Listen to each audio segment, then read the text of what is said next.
We really try to build our podcast and lead with, the values that are important to us and things that are important to us and the way we feel things, the way we want to do things. And we have seen that has drawn a certain incredible group of people to be in our community. And so I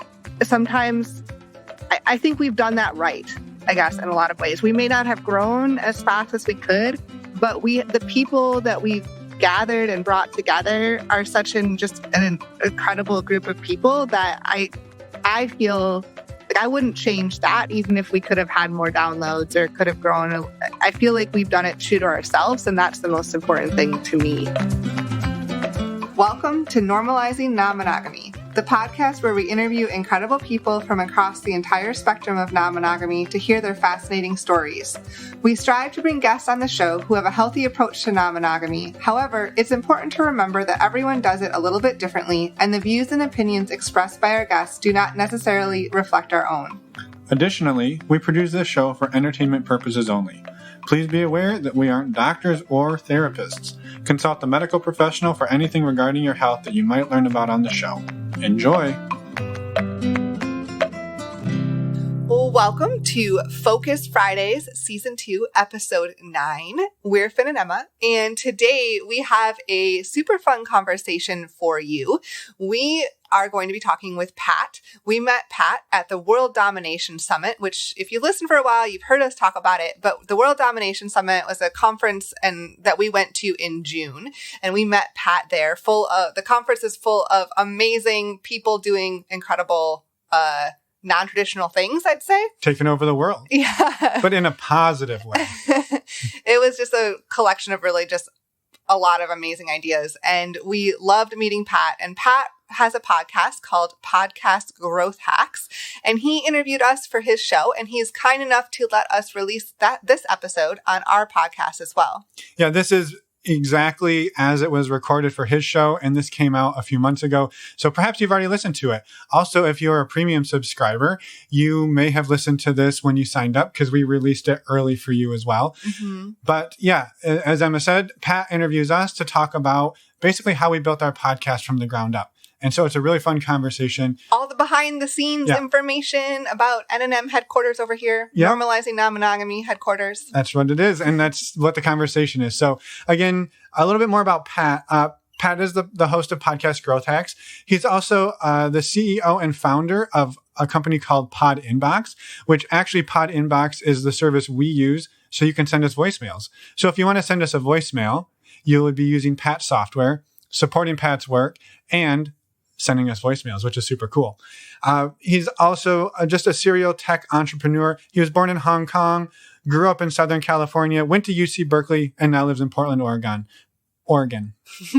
Still learning how to say all the 50 states. There's some tough ones. There are some tough ones. I don't know if Oregon's the toughest one, but... What's the toughest one? Well, let's not go down there right now. Anyway, I read that off of Pat's website. So, yes. I just didn't want him to go down that debate. I understand. I totally understand. It's Ohio. Yeah, Ohio's the hardest one for sure. Anyway, so the point is, go check out Pat's work. It's a great podcast. His website and Pod Inbox is amazing. Use the service, send us a voicemail, send us an email. We would love to hear from you. And now for anybody who is a premium subscriber, we're going to jump right into the interview of us. And for anybody else, well, you get to learn what the premium subscription is. Again, you'll get to stop learning about it as soon as you sign up. That's true. But the premium subscription is, you guessed it, a way to skip these ads or announcements up front. And it also is a great way to support the show. So, don't worry, though. We are including the community announcements briefly at the end of each episode, so you still get the most important things. Yeah, so to sign up for the premium subscription, it's actually, you pick the price. It's cheap as $2 a year if you want. And we would love to have you join us there. To sign up, it's right on our homepage or in the show notes of every single episode in the last couple of weeks, or in your podcast player show notes. There's a link there as well. Next up, we have a virtual meet and greet coming up this coming Tuesday. That is September 27th. We're super excited about this virtual meet and greet. We'd love to have you join us. These are great opportunities to meet like-minded people in a really just a casual, fun way. And build community. Mm-hmm. However, maybe you're looking for, well, hold on. To sign up, go to our website, normalizingnonmonogamy.com, and click on the meet and greet tab. It's actually, I think it says events now. Oh, you're right. It changes like every week. You can still just find it on our website. It won't be that hard, I promise. Or there's links in the podcast player show notes or in the show notes on our website. And just a quick reminder, these are open to anyone. You just must be respectful and open-minded. And the price is pay what you want. And if you're looking for more ongoing community, well, we'd highly recommend you check out our Patreon community, which we're not going to talk about because we talk about it during the interview. And we're going to have one of our amazing community members share their experience for the next 37 seconds, and we'll see you on the other side of that. I love being part of the Normalizing Non-Monogamy community, specifically the MeWe chat groups. Everyone is very supportive and respectful, and it really is a non-judgmental, safe, fun space. It's been helpful for me to hear other people's perspectives on different things that I might be going through, to get their support, or to just learn how others are doing non-monogamy. I joined a couple years ago looking for community, and I definitely feel like I've gotten it. So thank you, Emma and Finn, for bringing together such a cool, awesome, unique group of people. Thank you so much for being a part of the community for the last few years. We've loved getting to know you, and thank you for sending us this testimonial as well. Yeah, a huge thank you. And if you're interested now in joining us in being awesome like this person, head over to our website. Again, there's a Patreon tab. You can click on that in your show notes, all the places. Basically, go to our website and you'll find anything and everything. So including, the last thing we want to mention is you can order your very own Give Love shirt or sweatshirt. Yeah. So the shirts are amazing. If you want to see what they look like, well, you know where the website is. Yes, normalizingnonmonogamy.com. And while you're there, send us an email, send us a voicemail using Pod Inbox, and we would love to hear from you. And with that, let's head over and hear us on somebody else's podcast. Let's go.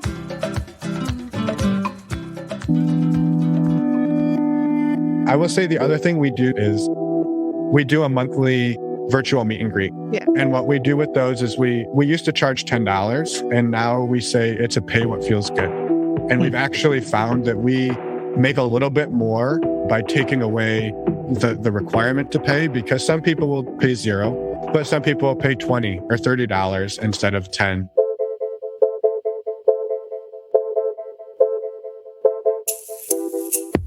Hello, you're listening to Podcast Growth Hacks, where I talk to podcasters of all experience levels to unpack the most powerful growth tactics they used to grow their podcast. I'm Pat Cheung. And if you're a podcaster, well then subscribe so that together we can all learn and experiment with how to grow our own podcasts. Today we're chatting with Emma and Finn, the hosts of Normalizing Non-Monogamy podcast. They've been doing this podcast since April 2018 with over 272 episodes under their belt and around 2,500 followers on both Instagram and Twitter. They both had corporate engineering jobs, but after feeling uninspired by their 9-to-5, they both quit their jobs, bought a one-way ticket to South America, and started pursuing what they're currently doing today, which we'll dive into in this episode. Welcome to the show, Emma and Finn. How are you doing? We're doing great. Thanks, Pat, for having us. Yeah, thank you so much. We're excited to be here. Well, thanks for being here. Today, we have you on the show to learn about your experience growing your podcast and especially growing your Patreon community to over 200 members, which is pretty amazing. But before we dive into all that, let's get to know a little bit more about you and your podcast. So yeah, tell us a bit about your podcast. Yeah, for sure. Go ahead, Emma. You want me to start? Well, about our podcast. So as you mentioned, we started our podcast in the spring of 2018. It was right before we left and traveled South America for a year. And so we were looking to do something different than our corporate engineering jobs and just change our lives completely. And our podcast is a weekly interview podcast. So we interview people who are exploring non-monogamy that can look a lot of different ways. And it could be somebody by themselves. It can be with a couple. It can be with a triad, or we even had quads on the podcast as well. And so it's just a weekly interview podcast that we have a lot of fun with. And we talk to a lot of amazing, amazing people. Yeah. The only thing I'll maybe add to that is sort of like the inspiration of like why we decided to start it was back in 2018 when we started this. There were quite a few different podcasts that talked about non-monogamy, but a lot of them were from a first person perspective. And it was usually, and this is not all, but usually it was a couple talking about like their journey into it and, you know, how that looked, how it evolved. And we would often like listen to the first couple episodes and then we'd like get to know who the people were. And then we'd get a little bored, not because the people were boring, but because the stuff that then like usually comes after that are things that we've experienced a lot of ourselves. So maybe like going to parties or going on a vacation or different things that we really loved meeting the new people. And we've always loved that aspect of non-monogamy ourselves. And so we're like, I kept telling Emma, like, why is there not a podcast where every week it's just somebody different? We learn about them and then somebody brand new the next week. So I guess that's my that's why we created it. Maybe that's why non-monogamy draws me in, is that I'm always wanting to meet new people. So yeah, that was where it came from. And it kind of took off, and here we are 4 years later doing it. So it sounds like the interview aspect of it is unique in the niche. A bit. Yes. Well, I feel like non-monogamy is a niche in itself, right? And then the interview aspect is another niche there. Yeah. There are quite a few podcasts in this sort of realm that they'll often interview like therapists or experts, researchers, and we do have them on our show as well. But we often take a little bit of a different approach when we interview them. It's usually, hey, yeah, well, we want to hear about your research, but we really want to hear your personal story. Like why did you do the research? Why are you a therapist who works with non-monogamous couples? And often it's born out of some personal journey that's really interesting and really makes it more relatable in a lot of ways. So yeah, interviews are not uncommon, but the way we approach it is a bit uncommon, and that's kind of fun.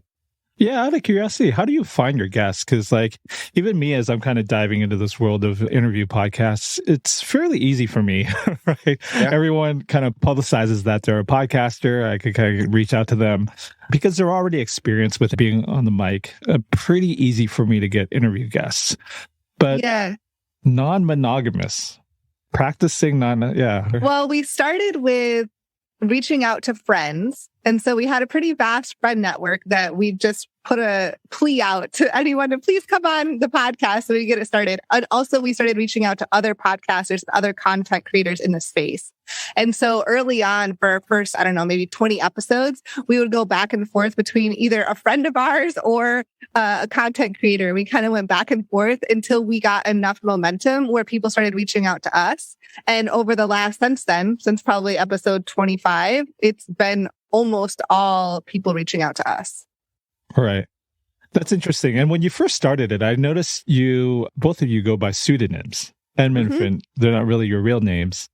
And even when I look at your website, I think it's like more depictions of you versus real pictures. So when you're interviewing real people, kind of sharing what their identities are, is it weird at all that you're under a pseudonym? Yeah. Go ahead. No, yeah, go ahead. I think it is. And it's something that we actually have a bit of conflict in internally for each of us of we're trying to normalize something that we are not quite fully out about ourselves. And so there is a bit of like I said, internal conflict about that. We have and some shame. And yeah, definitely some shame in there. Over the last year or two, we've done a lot of work in coming out and sharing with our family and friends a lot more. Stop you real quick because I want you to continue. But first off, the reason why we used pseudonyms in the beginning was to protect our privacy. We just wanted a layer of privacy and anonymity moving forward. And so, and a lot of our family and friends didn't know about our non-monogamous life and about that part of our relationship. And so we wanted to just have some privacy. And I think now I'm going to continue. We've been working over the last couple of years to tell more people, to come out to more people. We still like using the pseudonyms. I mean, because we've been using the pseudonyms for 4 years now. Everyone knows us as Emma and Finn. We like that level of privacy, but we're working to be more and more open about who we are. Does that make marketing the podcast a little hard? Because everyone always teaches, you got to be yourself. You got to put yourself out there. With your podcast, this layer of anonymity kind of bucks that trend of the marketing trend of leveraging your own networks first. And yeah, has that helped or hurt you, or what did you learn from that? My opinion is it has hurt us. Yeah, in a lot of ways. So you threw out our less than impressive social media numbers. So I thought those were good, by the way. well, when you've been doing it for 4 years, and you for 3.5 out of the 4 years, you posted like once a month on Instagram, and we posted on Twitter a lot in the early days, and probably about 2.5 years ago or so, we basically just were like, Twitter. We did not enjoy it, and so we stopped doing it. So the 2,500 followers you see there was probably 2,400 2.5 years ago. It has not changed. But you're actually right. Like, not being able to, there's sort of this saying, I would say, of like, document your journey, don't create content. And so it's much easier if you can jump on a TikTok and talk to your fans or talk to your audience about what you're going through and just being yourself. I think there's a ton of power in that. Same thing with Instagram, being able to jump on and do a live story or just do a spur of the moment Q&A. And we've sort of limited ourselves in that capacity for the time being. And I do think it has probably hurt our numbers. So has being very horrible at posting on Instagram. So yes, you're right. correct. Right. Being anonymous, having that anonymity layer definitely, limits some of these trends that you could take advantage of, like being on these lives, being on these reels. Yep. But you make an interesting case study for me because you literally had to grow everything from zero. Your podcast, your Instagram, your Twitter. That's why I think those are impressive numbers. Because, let me ask about your personal Twitter and Instagram. Did you have a lot of followers there? I don't even have a personal Instagram or Twitter. Okay, so it's not like there was... I do, but there's not a lot on there. Okay, so maybe it didn't hurt you on some level because you had to start from zero anyway. Yeah. That's interesting. Let's rewind back to the beginning. So on the bio on your website, it said you quit your job. I take it it's a decently paying corporate job in the tech industry. Did you have any other podcasting experience to begin with, or did you just start this one from scratch? Yeah, our backgrounds are both engineering. I don't know how you define well-paying. I will say neither of us ever made six figures. What we did is we actually dove pretty hard into now we're going on a different path, but FIRE, which is financial independence, retiring early. So down the personal finance rabbit hole for many years. And so we were making an okay living, both of us, but we were saving north of about 70% of our income. So we lived in a cheap apartment. We did everything as cheap as we could. We sold down to one car that was a car that was given to Emma when she was 16 by her grandma to drive her around. And we drove it for 15 years. So we cut all the costs we could because we wanted to be able to go and live our lives and travel and explore. So we had no podcasting background. And actually, what's funny about it is I had no interview background. No, I don't know. But for me, listening to a voicemail I would leave on somebody's phone, I couldn't do it.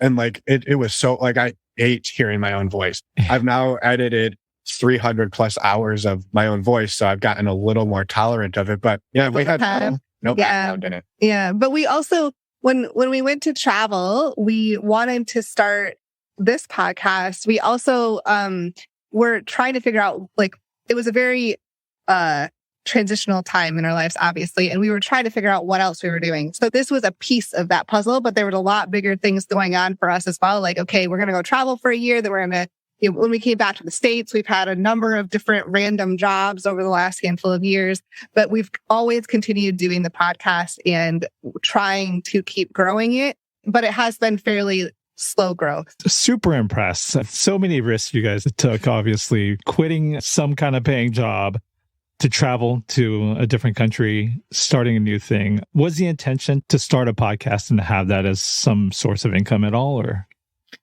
I think we have differing opinions on this. I will say for me, it was always in the back of my head. Like I have a really hard time half-assing things. So if I'm going to build something, like to me, I'm going to build it as big and as amazing as I can. And so for me, it was always like, I would love this to be a full-time thing that reaches millions of people and changes the world. Like that's like my ceiling when I start something. And so for me, that was always my drive, but I don't know that we completely aligned on that out of the gate.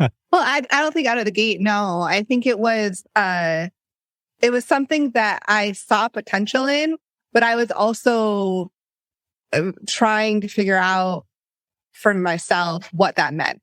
Did I want to go all in on this podcast and not just be our focus and my focus? Did I want to do other things? And so I know that has created the differences in our approaches to this has definitely created struggle for the two of us in our relationship as we've approached this project. And that's going down a whole nother rabbit hole that we don't need to necessarily go down. But we definitely approached it differently in the beginning and at different times throughout the last 4 years as well. Right. So I'm assuming we're going to dive into where you are at monetizing it and how long it took and all that. But I assume in the beginning, you didn't monetize it from the beginning. So when you quit your job, and I love the FIRE community, the Financial Independence Retire Early community, super cool take on income and how to make things work. So did you have a lot of odd jobs to sustain your travels and all that? Yeah. So it's been a challenge. And since we quit our jobs, so maybe just touching really quick on the early monetization of the podcast, we promoted some like affiliate partners. They were like different dating websites and a couple of other things. But when you're tiny, and I will say even now being where we're at, monetizing a podcast can be pretty challenging, especially in the niche that we're in. We can come back to that. But in terms of like odd jobs, when we were traveling in South America, it was primarily like volunteer work and just trying to enjoy that time. We were mostly living on our savings. Yeah. And when we came back, it was a few odd jobs here and there. I worked at a startup for about a year, and Emma worked a couple of jobs here and there, and we've been doing some contract work. We still both do contract work. It's a lot of like trying to piece together enough money to live on, and figuring out what that looks like month to month is a bit scary sometimes. Right. So where's the podcast now? Does that account for a decent amount of the income you have? A chunk of it, not enough to. Well, it accounts for most of it, but it's still not enough to live on. Right. So we're reassessing, I'm going to have to go and get another job. Emma's going back to grad school. And so we can't afford to live in San Francisco on podcast makes at this point. That's cool. No, I love it. So it's still part of the journey of how to monetize it such that it could maybe be a primary source of income later. That totally makes sense. Well, let's dive into some of the things you did to grow your show and to grow this, what I think is a very impressive Patreon audience. So maybe let's start with the Patreon. How many members do you have as part of your Patreon membership now? Just over 200. Yeah, I think as of this morning, it was like 220. Yeah.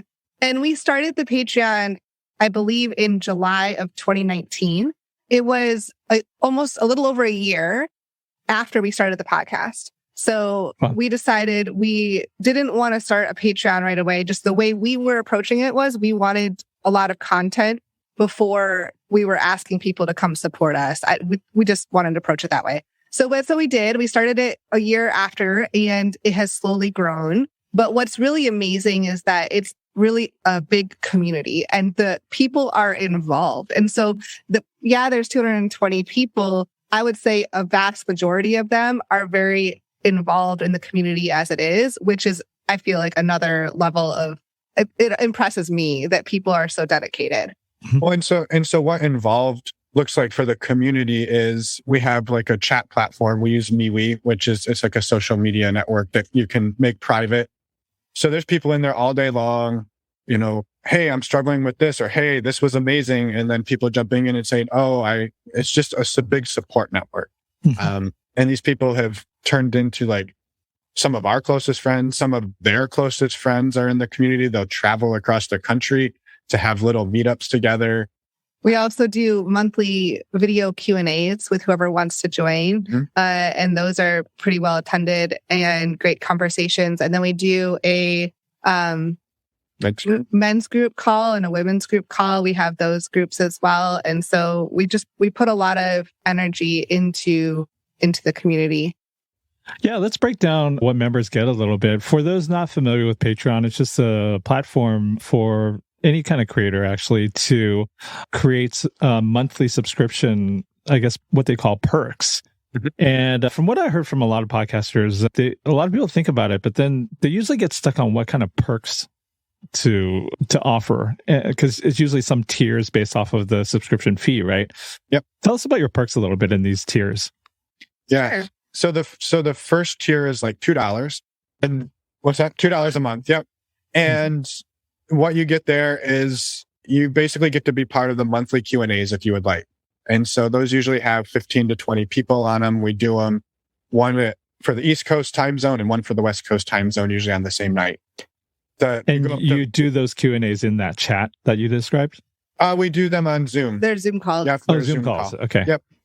And then at the $5 level is pretty much, you get everything from $5. So you get the men's group. So there's a private chat room for the men's group. And we have non-binary people in there, and we've had trans folks in there as well.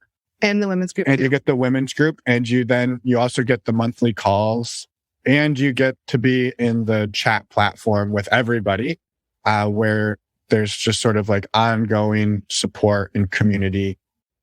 So those are pretty much like, I would say those are the bulk of the perks at every level. We made a $10 level, which what we've told people is when they sign up, they kind of tell us where they're at. And if we happen to be in their area, we'll do our best to like buy them a beer, buy them a drink, maybe get together a small group of other people who are in that town and try to grab a drink with them. And then we've had over the last 3 years, people telling us like, you're way undercharging for this. We're part of other communities like it. You should be charging more. And we've gone back and forth about what to do with that, because a big part of the reason that we feel our community is as special as it is because we're not pricing people out necessarily. It's at a level where most people could afford it. And that brings a different diversity. So what we did is we went just like a couple months ago and we added like a $15, $20, $25, $50, and $100 level that nobody's ever subscribed to, but it's there. And what we did is we just said like, hey, these are placeholders. If you want to, you can support at a higher level. You don't have to. You're not going to lose anything. We're not going to just take away the $5 level and make it a $20 level.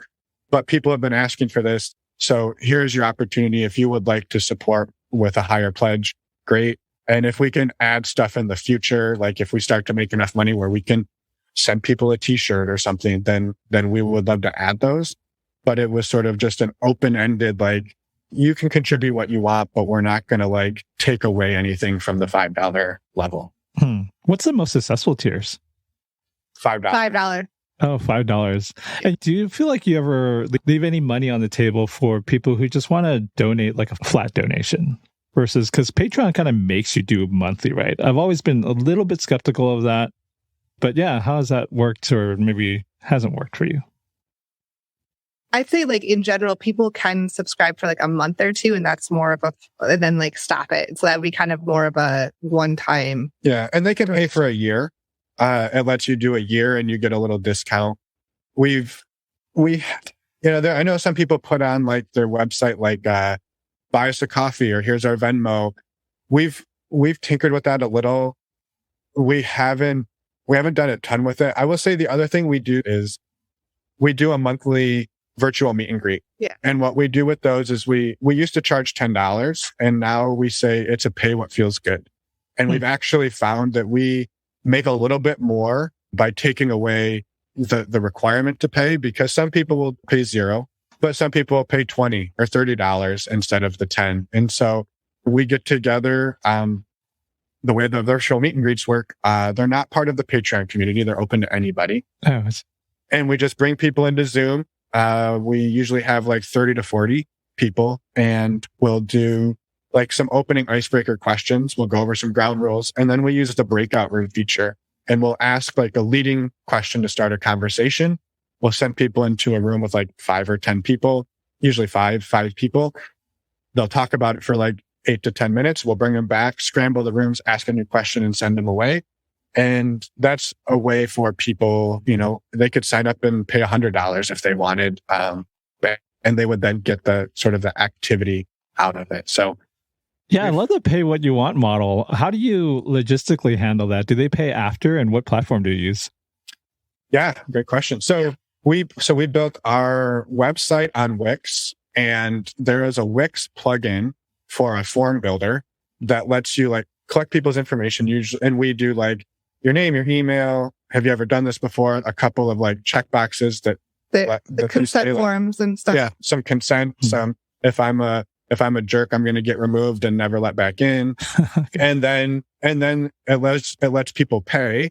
And one of the options is like, let people pick what they pay. And so we just check that box. And they pay through Stripe. Yep. And it connects through Stripe. And I see. And that's before the event. Yes. Yeah. That's cool. I love that model, pay what you want too, because then it's almost like a lead capture. Even if they pay $0, you could, do you ever kind of remarket to them? We do. And we get a lot of people who come. It's kind of it's a great lead generator. Is usually our virtual meet and greets have about half people who are part of our Patreon community and half people who aren't. And at the end, we usually say like, hey, if you've loved being here, like look around, hey, throw your hand up if you're part of the Patreon community. And like, these are the type of people you'll get to spend your time with every day if you're in the Patreon community. And we usually have a little influx of people joining the Patreon community because they've usually come and joined a meet and greet either for free or for a couple of bucks. Right. So even your Patreon community members who are already paying, they might actually pay again. Yep. Oh, yeah. That's brilliant. Yeah. That's a great way to get more. Because they always say try to sell some upsells. That sounds like a great upsell. Yeah. We've also tried to do some in-person events. We've used the same model of pay what you want. And these have been just really informal meet and greets. Let's just get together somewhere and just chat. And we actually did a picnic once too. We've done a handful of them. They're great. We love them, but they're not a great source of income because by the time we pay for our expenses, like we're not making enough right now. We don't have a big enough draw yet to bring enough people we might bring 20 or 30 people. It may not be enough to cover our finances, our expenses, but we still love to do them and we'll keep doing them, but it's not, the virtual meet and greets definitely tend to be more where we're able to recoup some of the costs. Okay. That's cool. I'm curious, for your Patreon supporters, do you think they're mainly supporting for these perks, or do you think they're just trying to support the show in some way? I think some of both. Yeah, there's some that I think they're like, hey, I just wanted to give back. I've been listening to you for 3 years and I decided to finally do it. I will say there's quite a few that they've said that this community or the men's group call is one of the best things in their life, and they don't know what they would do without it. So for some of these people, we could probably charge $200 a month and they would be there. But the reason I think it is what it is because we charge $5 a month. Right. So I imagine there's some percentage of members that maybe don't even log into a Zoom call. They just kind of keep paying. And then a lot are very active members that they come every week or every month or however often you have these, right? Yeah, the Zoom calls usually have 15 or so people on them for the main one, but then we record the audio for those and we'll post it so people who couldn't make it can still sort of get out of the conversation whatever everybody else did as well. Oh, that's really cool. You record the conversation and then you have like a private part of the site where you host these files. I see. Yeah, that's very cool. Going back to when you first began, it sounds like you started the Patreon community a year after the podcast, which seems like a pretty reasonable amount and pretty short, actually. Was there ever any imposter syndrome or anything around like how many listeners you need before you start that? Because I think that's where a lot of podcasters get a little bit tripped up is like, they might have 100 listeners. Is that too little? Like, do you remember how many listeners you had before you started your Patreon? I don't. Yeah, I don't even remember. And I'm sure there is. I think it's also probably depends on what your perks are, right? Like if the perk is like, hey, we're going to send you a cool bumper sticker, you probably only need 5 listeners and you just need one of them who wants a cool bumper sticker. I think it's so podcasting, like, numbers are so hard to really aggregate and know what you're doing. And the easiest correlation would be YouTube, right? Like if you go onto YouTube and you have a YouTube channel, you can know like this video has been watched 1,173 times. And you know that exactly because everything happens on YouTube. But with a podcast, there's probably 200 different podcast apps and 200 different ways people can listen to you. And so capturing every one of those downloads and knowing that like it's just... Well, and it's a download versus a listen too. There's stuff so like people downloading it that you don't actually know if they listened or not. But to answer your question, yes, there was a lot of imposter syndrome, like we're too early, no one's going to want this. And it was slow. And I think that's the thing you have to be okay with early on in all of this is like your first 20 episodes, you still might only get like 10 downloads. But if you're building something that you love, if you're enjoying it, really you're building it for yourself and you hope other people are going to get something out of it. And so I think my advice would be don't build something you don't enjoy doing, because if all you're doing is looking at your statistics and hoping they're going up, you're going to drive yourself cuckoo. Speaking from experience. Yeah. So how did it feel when you first got let's say your first 5 Patreon members? What did you like? How did those Zoom calls look like, and how long did it take to get? Well, we were so excited. I remember the first Q&As, there were only a couple people on them, and it was like, oh, there's people here. And some of them, if I remember right, were our friends. So I thought we felt like maybe we were cheating a little bit. But when it started growing, which took trying to remember, because COVID impacted this too. This is like another piece to think through, because we had started the Patreon in like summer of 2019, and it was really slow to grow. Only, a couple people a month would join. And then in 2020, people started looking for online communities because they had to. And so that started growing still slowly, but it helped. It helped increase our Patreon, I think, a little faster, but it definitely cut the listeners down, way down. Yeah. And so that was just that definitely impacted things in the last 4 years for sure. Yeah, that's an interesting correlation. I hadn't even thought of. Like our numbers overnight got chopped in half. Like our downloads went from, I think we were at about 5,000 an episode when it first came out, just cut in half right overnight when COVID hit. But why at the same 5,000 downloads per episode? Within the first month, roughly. Yeah, that's really good. And so we saw those numbers literally overnight went from 5,000 to like 2,000. But at the same time, we saw our Patreon community shooting up because everyone was now like, I'm stuck at home. What am I going to do? I need to talk to people. And they started seeking out virtual community. And we did one other thing that I think was pretty awesome. And I'll pat ourselves on the back for this. Early on in the pandemic, I think in like April of 2020, we suspended billing on our Patreon community for about 3 or 4 months. And we didn't turn it back on until we pulled the community and asked them like, hey, do we need to keep this off for another month or should we turn it back on? And everybody was like, please turn it back on. We want to pay you for this service. We might have lost a couple people when we did, but what we wanted to make sure was that people who were getting like lost their jobs and incomes and all of these things that were impacted, that they didn't then have to like give up their only source of community at the same time. And so we suspended billing and we didn't really lose anybody through the pandemic. And we grew pretty significantly through the pandemic. Yeah, that's very thoughtful. And now, as we're coming out of the pandemic, how's that affecting your numbers? Are you still growing at a good rate? Our Patreon, I think it's maybe slower growth a little bit.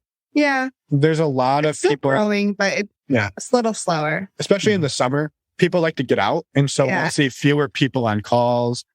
People are just not quite as engaged in the summer, but then winter comes around and people are back inside and it's very cyclical. It's an interesting thing. Now, looking back across your Patreon journey, was there anything that you did that just kind of helped grow it exponentially, or was it always kind of a slow, gradual growth? There's a couple times we've been on other podcasts and we've seen spikes from those. And so if we are on another podcast and that there's a lot of talk about Patreon or community or they have a large audience, then we'll usually see a small spike from that in our Patreon community. Other than that, no, it's been pretty, that I can think of right now. It's been pretty just, natural growth. Yeah. And how do you market your Patreon? Is it mainly through the podcast or through social? Where are people mainly coming from? Is your lead funnel kind of like social media going to your podcast, then going to your Patreon, or just all channels floating into your Patreon? I would say the only place we really talk about Patreon is on the podcast. And there's a couple of pages on our website. And if we're on another podcast, we'll talk about it. But we don't really post an Instagram graphic that drives people to it. Not very often. I'm not saying it wouldn't work. I was like, maybe we should change that. Yeah. It's just we like to talk at people, and we've started having people send us voice testimonials that we can use at the intro to first person perspective. It feels more personal. Yeah. Yeah. No, that's awesome. I asked that question because I feel like a lot of times podcasters are confused. What's their main channel of communication and marketing? And I love that it sounds like it's your podcast that's really the place where you're building trust. And then after they trust you, that's where you're kind of driving them to something else that's maybe a little bit more paid. So that makes a lot of sense to me. So yeah, how are your numbers now in terms of your podcast download numbers? Yeah, right now, roughly in the first 30 days or the first month, which is one of the metrics, if you were going to start trying to advertise on your podcast and reach out to advertisers, they'll pay you in something like $1 per mil. Mm-hmm. And a mil is 1,000 downloads. And so they'll look at you and say, how many downloads in the first month does an episode usually get? Right. And so right now we're roughly around 5,000. So we're sort of back to pre-pandemic numbers at this point, and it's sort of been a crawl back there, and it's actually been hanging out there for probably about 6 or 7 months. And are you finding your own sponsors, and what CPMs are you getting? We actually don't have any official sponsors. We have a couple of affiliate partners that we use. Oh, okay. The nice thing about that we like is we can say whatever we want about them. We don't have to read anything. It could be 10 seconds or it could be a 10-minute diatribe. We did try sponsors before and they didn't work so well for us. We just didn't, there's multiple reasons I don't need to go into now, but we just decided that affiliates right now worked better for us. Yeah. Okay. I remember hearing, I listened to a couple of your episodes and there's I think an STI. So that's an affiliate. That wasn't a sponsor. Correct. Yeah. That's our favorite one because it's awesome. It helps people and the payout is pretty awesome from it. So yeah, we love that. It's an online STI testing service. I mean, you go in person to give blood and everything, but everything else is pretty seamless and anonymous and it's great. Yeah. Have you ever considered reaching out to them and asking them to be a sponsor? Yeah. Yes, we have. And they are challenging to work with. Yeah. We just get our check from them every month and try not to rock the boat too much. So yeah, but it's a great company. I don't think podcast advertising is their biggest ROI. So I don't know that they really assign anybody to it. I think it's probably not up there on a high priority. Yeah. I don't think it's a bad company. I think it's nobody's priority to deal with their stupid podcaster questions. Fair enough. And how are those affiliate revenue checks? Yeah, well, what we talked about, we're happy to actually share sort of what we make overall from the show. And so right now, and actually last year and this year, that's going to be about the same. But between our Patreon, our meet and greets that we've done, and basically all of our revenue sources, which are Patreon, our meet and greets, and really the STI testing, website, we make about $25,000 in revenue, and then expenses on top of that probably cut a chunk of that out, especially when we were traveling a lot. So yeah, sure, 25,000 in revenue. That's great. And what is the breakdown? What percentage of that is Patreon versus the meet and greets? And yeah, Patreon is a little over $1,000 a month, so it's almost like half Patreon, half everything else. Yeah. And the other stuff is kind of variable, like the STI testing.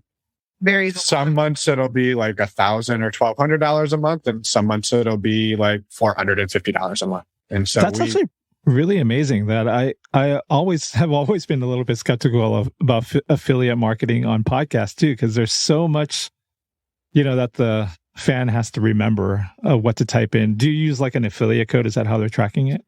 It's nice. All they have to do is click a link, and it does everything. So we've tried the other methods where we get like a discount code, and they're like, we have another service that it's a condom company, and they are amazing. We love them. They send us more free condoms than we could ever use in our whole lives. Like we've got a lot of condoms, and we have an affiliate code for them. We've never made a penny off of it. And people say they use it. It just, we don't know what's going on. But we were like we kind of gave up on it because we're like, you're going to make $1 off of a sale. Not that there's anything wrong with $1, but like, we know we're not selling that many condoms that we're going to like miss out on a huge chunk. So we're like, the STI testing is just a link. And it's a link, and it's the ROI, and it's good. I see. So. And it's a link in your show notes. Is that where you put it? Yep. And on our website. Yeah. Show notes, website. Yeah. Got it. That's cool. So very impressive number. You said pre-COVID, you were at about 5,000 downloads in the first month per episode. I mean, how did you even get there? It sounds like you got there in about a year, if my math is correct. About a year and a half. Yeah. What was the main growth hack to get there? Because a lot of, quite honestly, so many podcasters they would envy those numbers. I think a big thing that we had going for us is the consistency. We have been consistent every single Wednesday for over 4 years now. And I have to attribute that to Finn because it takes both of us. And I think that has helped us. And just, we were pretty relentless, especially the first year. And we continue to do this now, but reaching out to other podcasters, other content creators, trying to get our name out there, trying to go on other shows, having them come on our podcast. And I think that helped us. That helped the momentum grow quicker. Mm-hmm. Yeah. Was there ever a time in the stats where you're like, wow, something we're really doing really is shooting up these numbers? Like, was it guesting on other podcasts or? I think guesting on other shows has a huge impact. If you can get mentioned, like I'll periodically go and check our backlinks. Like if you use Ahrefs or something like that to do backlink checking. We've been like mentioned in like Dan Savage's, like love letter of the day or his like opinion column in like The Stranger or online. He's mentioned us on his show. We've been mentioned on some other big shows. We've been mentioned in like Cosmo articles. So we'll see like a spike from those. And I imagine there's some residual effect on that. But I think a lot of it is like Emma said, like reaching out to other podcasters, having them on our show and then they promote it and then going on their show and then they promote that. So a lot of that sort of collaboration has, I think, helped. And we've also tried We've also tried, so we have our regularly scheduled, I guess, Wednesday interview every week, but we've tried to do a few different types of podcasts too. So we have something that we call Focus Fridays, where we've done Friday episodes where they're focused on a specific topic rather than someone's story. And that has allowed us to bring on some other guests that may not want to talk about their personal non-monogamous journey, but they have something else they want to share. So we've had people talk about shame. We've had people talk about STIs. We've had people talk about communication in relationships. And so we've also done some of those. I think we've had maybe, I don't know, are we at like 16 or 18 of those episodes? So they've been a lot more sporadic. We don't have it nearly as many, but that is something else that we've done too, to try to like add, we want to bring more as much value as we can and education. Right. That's smart. And those episodes are in the main podcast feed too, as bonus episodes. I was, as Emma was talking, I was thinking of just another kind of thing that happens for us. And it's so hard to quantify. And that is, we have a lot of guests who have a pretty big network themselves. They might have 3 or 4 partners, and each one of those partners has 2 or 3 partners. And so each person almost has this web of 10 to 20 people that they're fairly intimately related to or connected to. And then a lot of those will also maybe be in a Facebook support group or they go to like a local meetup and there's 30 or 40 people there, or they're in there's some of these Facebook groups have like 13,000 people in them. And they'll go in and say like, I was just on this really cool episode, and they'll post it. And they're just average people. They don't have a podcast. They're not famous in any way.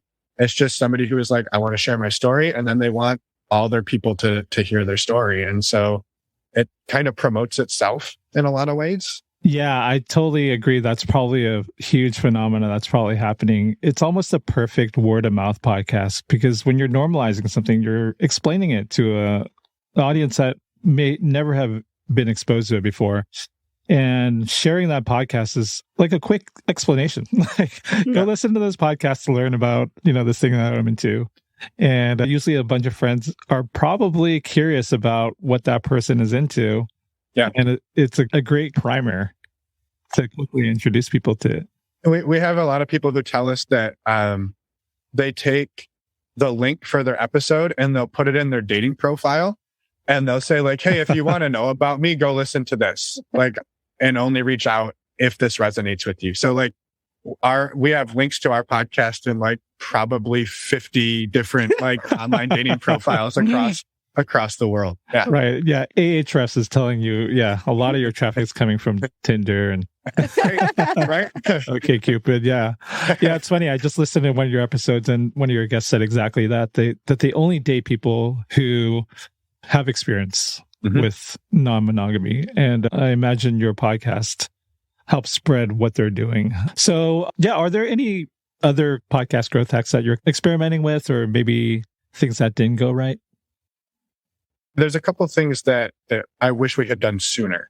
And one of those, probably the biggest one, is in April. I went through like the podcast hosting service we use. It will allow us to create a YouTube video that's basically just a static image with like a little waveform and then the episode. So I went through all 250 episodes, downloaded all of the videos, and then manually uploaded them all to YouTube and basically built a YouTube channel with 250 some episodes on it. Wow. And I was never really expecting anyone to listen on YouTube. And like looking at it right now, the average duration of view is 7.5 minutes, and our episodes are usually an hour and a half long. So people are clearly not listening. They're not okay. Listening to the whole episode. But the number that to me is important is our impressions, which if people are listening know what an impression is, it's basically the amount of times that somebody has seen that our thumbnail has like scrolled by their eyeballs. And in the last 2 months, we've got 175,000 impressions. And so that's 175,000 times somebody has seen our podcast that they had not seen it. Potentially. Not seen it before. Yeah. And 9,000 views. So we sort of, because YouTube is basically just a giant Google search engine. And so it's really just another way for people to find us that we really weren't utilizing. And I wish we had been. That is surprising numbers because, you're right. Everyone says YouTube is like the second most used search engine in the world. Totally makes sense. But what I was always a little skeptical of is, there's a lot of these podcast hosts with like a one-click push to YouTube thing that gives you like a long audiogram. And I always thought it didn't work too. But to your point, you're getting impressions. People aren't sticking around for the full episode. Are you getting subscribers from that too? Yeah, I can tell you that we have about we have exactly 126 subscribers. And there are some people who listen to the full episode, and for sure. And I mean, some of them have 700 downloads. One of them has 4,200 downloads, which that actually brings up another point of things that we didn't do right, but I also would argue that we did do right. And it's this thing that we've been battling for so long, which is keyword optimization. So our episodes are named after the person who is on them. It's literally just their name.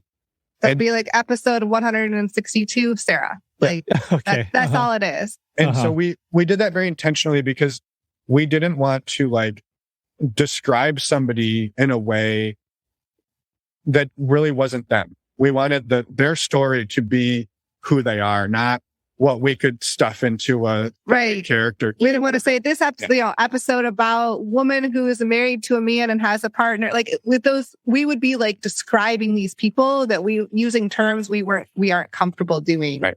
But the catch there is you're leaving a lot of SEO on the search engine optimization on the table. And so our highest viewed video on YouTube by a factor of 4, actually by a factor of 6, is an episode with 2 women who have a podcast that is called The Two Hot Wives.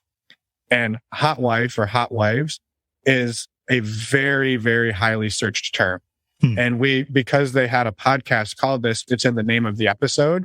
And it is by far the most downloaded on our YouTube channel. So leaving the keywords out, I know has definitely made it harder to find us, but it was a decision we made early on to sort of just keep it about the person, not about trying to label them in a way that could increase our downloads. So with these results, are you pivoting your decision to include more details in the title? No, we've decided that it has worked this long. And could we maybe get some more growth? We could. And there's been, I think, a lot of times along the way where we've decided to do something in what we felt was a better way that we knew maybe wouldn't result in fast growth. But our growth has been like very reliable and people stick around. There's not a lot of attrition. There's not people coming in and then jumping ship. We've tried to be consistent. And we really try to build our podcast and lead with, the values that are important to us and things that are important to us and the way we feel things, the way we want to do things. And we have seen that has drawn a certain incredible group of people to be in our community. And so I think we've done that right, I guess, in a lot of ways. We may not have grown as fast as we could, but the people that we've gathered and brought together are such an incredible group of people that I feel like I wouldn't change that even if we could have had more downloads or could have grown. I feel like we've done it true to ourselves, and that's the most important thing to me. Yeah. And there's another piece in there that we've learned over the years, which is, you might have 2 episodes and it's Bob and Jane, or it could be 2 people named Bob, and they have wildly different stories, wildly different everything. But somebody who is nothing like either of these people is going to get something out of that conversation. And so we've really tried to say, like, we give people a description so they can read about it. But we've heard from so many people that say, like, I didn't think I was going to relate to this person at all because they're nothing like me. And then they're like, but man, I learned so much. I took so much away. It was so relatable. And so because it's a person, we're just sort of saying, like, listen to this person and relate to this person. And that's not about if they do it exactly like you or they're exactly like you. And so we've sort of been okay taking that layer away. Yeah, that's really good. Yeah. Are there any other growth hacks that you wanted to share or anything that worked or maybe didn't work?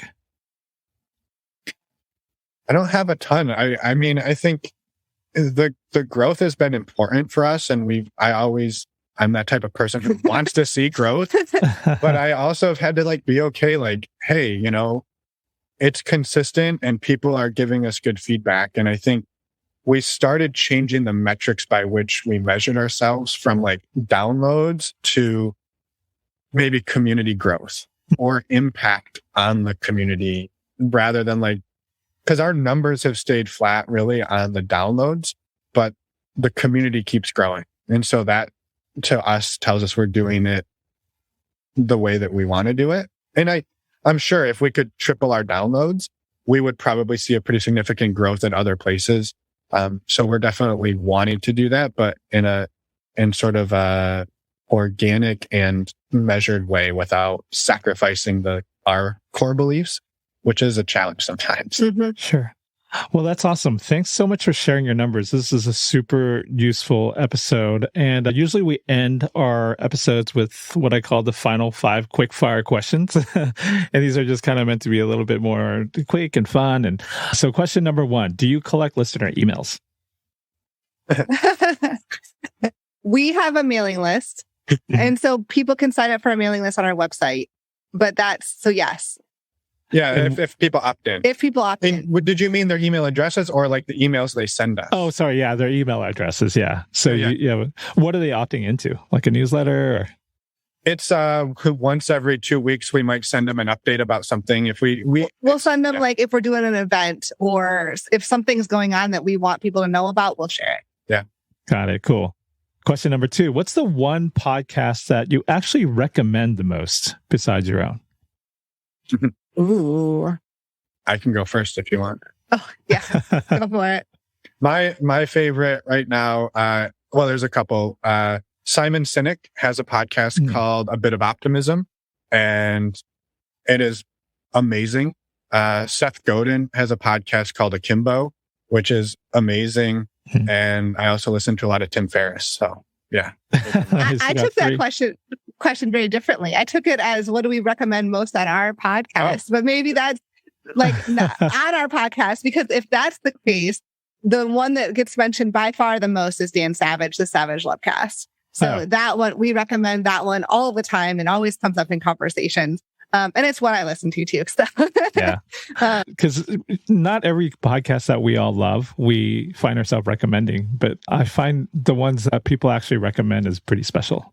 Yeah. Finn's list are awesome too. So there's nothing against any of those. I love those podcasts as well. Yeah, those are great. I listened to a couple of those too. I didn't know Simon Sinek had a podcast. Now I'll go check it out. Yeah. Question 3, how much time do you spend on your podcast a week? Depends on the week. But a significant amount. Yeah, I would say if we average it out, each episode, like just the core things that need to happen to make an episode happen is probably about 8 hours, 8 to 10 hours. And then it's between the community and emails and all the other stuff. Combined between us, it's probably 30 to 40 hours a week. Wow, 30 to 40. That's quite... With the two of us. Between the combined. Two of us, yeah. Right. Wow, that's awesome. That's quite a bit of work. Question 4, what's your favorite podcast tool? I can go first again if you want. I was just going to say Patreon because of how it's helped us build the community. Yeah. So do you have something else? Yeah, I have 2. One is, so I do a lot more of the editing. And so I have a few more of like the technical things that have made my life amazing. So one, there's a plugin for GarageBand, which I still just edit in GarageBand, but there's a plugin that will do audio denoise, like white noise cancellation or background noise cancellation. That has been a lifesaver. There's also a website. What's it called? Oh, geez. I try to usually put all these links in the show notes. Yeah, it is. It was called Crumple Pop. Crumple Pop. Okay. Yeah, I can't remember the name of the organization, but it's like Crumple Pop Audio Denoise or something like that. Okay, for GarageBand. Useful. Mm-hmm. Yep. And then there's a website called Ophonic, and that's AUPHONIC. And when you upload your file there, it'll automatically level out. So if maybe our guest is quiet and we're loud, so it'll bring those levels. It can do some of the white noise or background noise cancellation. And it also brings your overall audio up to, there's a measurement, a LUF, which is a measurement of loudness. And this brings it up to the industry standard of loudness for a podcast. And so I used to worry about all of that as I was like editing, and now I can just like focus on the content, get to the end, upload it, it spits out, and it's awesome. So yeah, love tools that make our life easier. That's awesome. Good recommendations. Yeah. Final question. What's your primary call to action at the end of each of your episodes? most of the time. It is go find our Patreon community on our website and go check out svcheck.com. What was the last one? Go check out what? stdcheck.com. That's the STI the testing affiliate. website. Yep. So those are our go-to things at the end of every episode. That's cool. Well, there you have it, folks. Thanks so much, Emma and Finn, for sharing all your podcast growth hacks. And if you like what you heard, go check out normalizingnonmonogamy.com. That's the name of the podcast and the name of the website where you could go find their Patreon, join it, very affordable, and go click some affiliate links. That's right. Yeah, we appreciate it. Thanks, Pat, for having us on. Yeah, thank you so much. This was a great conversation. Thanks for listening to Podcast Growth Hacks. If you like the show, please tell a fellow podcaster about it. This really does help keep our show going. And if you have a podcast growth question that you're kind of curious about, well, I'd love to hear from you. You can leave me an audio message by going to podinbox.com/podcast. Once again, that's podinbox.com/podcast. I'll include that link in my show notes. I personally respond to all questions I receive there. And once I get your question, I'll find the podcasting expert to answer it on an upcoming episode. We'll play your question and I'll even give you a shout out. Until the next episode, keep creating and keep growing your show.